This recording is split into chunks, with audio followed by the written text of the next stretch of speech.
Steve is quiet, but speaks with a strong voice. His photographs are illuminating. He shows us what we don't know and what we should all be seeing.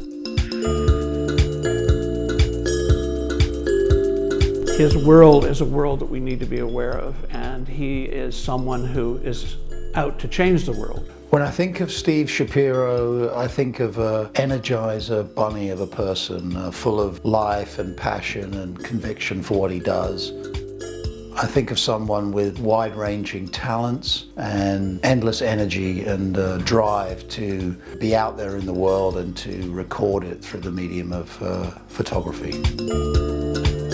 As a photographer of his caliber, he shows incredible patience, enabling him to get what he wants to get.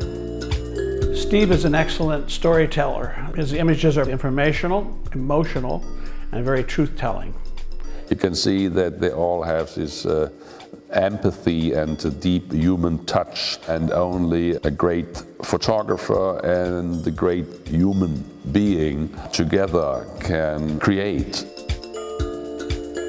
The thing about Steve's work for me is that he's able to grab a lot of essence of people. When I first saw Steve's photographs covering the social, political, and cultural history of America, I couldn't believe how one photographer could make these images with so much elegance and grace.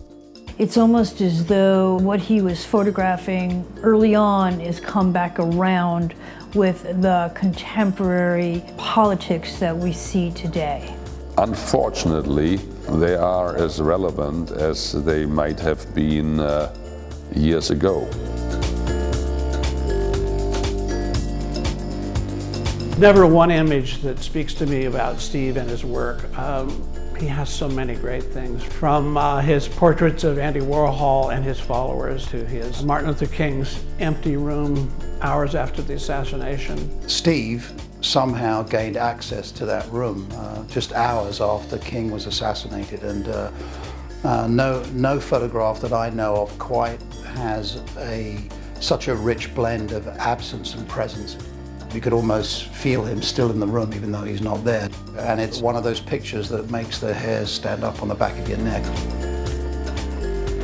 I think he has earned his lifetime achievement clearly by the career that he has established for himself, and also kind of being slightly under the radar.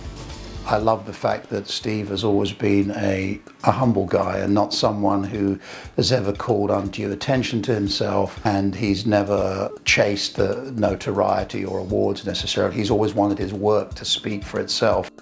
He's been in it for the distance. He's committed his life to working with the medium of photography to make a difference. He sees what we don't see, and his images just ooze with truth. And all that truth and understanding brings about change. Steve is my hero.